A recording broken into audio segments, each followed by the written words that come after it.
Tiger याबाबत सामनातून भाजपवर घणाघात करण्यात आलाय। बेईमानांची पैदास करण्याचं तंत्र सध्या अवलंबलंय। भाजपच्या फोडाफोडीच्या राजकारणावर सामनातून टीका करण्यात आली आहे। दिल्लीतल्या व्यापार मंडळाने शौर्य स्वाभिमानाची सुंताच करून टाकली आहे, असंही सामनाने म्हटलंय। तर या सामनामध्ये नेमकं काय भाष्य करण्यात आलेलं आहे आपण पाहूयात ग्राफिक्स मधून।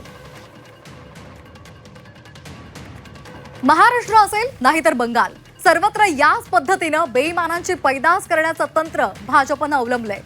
पंजाबमध्येही त्यांनी आप सारख्या पक्षाचे खासदार फोडलेच आहेत। महाराष्ट्र, बंगाल, पंजाब ही राज्य म्हणजे शूर आणि स्वाभिमानी लोकांची भूमी। दिल्लीतील व्यापार मंडळानं या राज्यांमधील शौर्य स्वाभिमानाची जणू सुंताच करून टाकली आहे। या राज्यातील सत्ताधाऱ्यांनी आपापल्या कार्यालयांवर आणि घरांवर बोर्ड लावून सांगावं, जनहो आमच्या इथे स्वाभिमानाची सुंता करून मिळेल। तर इतक्या कटू शब्दांमध्ये, कठोर शब्दांमध्ये सामनातून या संपूर्ण प्रकरणाच्या पार्श्वभूमीवर भाजपवर प्रहार करण्यात आलाय।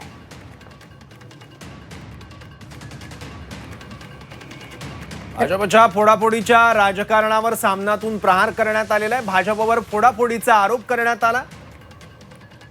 ऑपरेशन टायगरची सध्या जोरदार चर्चा आहे। ठाकरेंचे 6 खासदार हे वेगळा गट स्थापन करण्याच्या तयारीत असल्याचं बोललं जात आहे। त्यातील काही खासदार हे दिल्लीत पोहोचले असण्याची देखील शक्यता आहे आणि या संदर्भातलं पत्र या खासदारांच्या वेगळ्या गटाकडून लोकसभा अध्यक्ष ओम बिर्ला यांना देखील दिलं जाण्याची शक्यता आहे आणि त्या पार्श्वभूमीवर सामनानं ही टीका केलेली आहे भाजपवर फोडाफोडीच्या राजकारणाचा आरोप करत।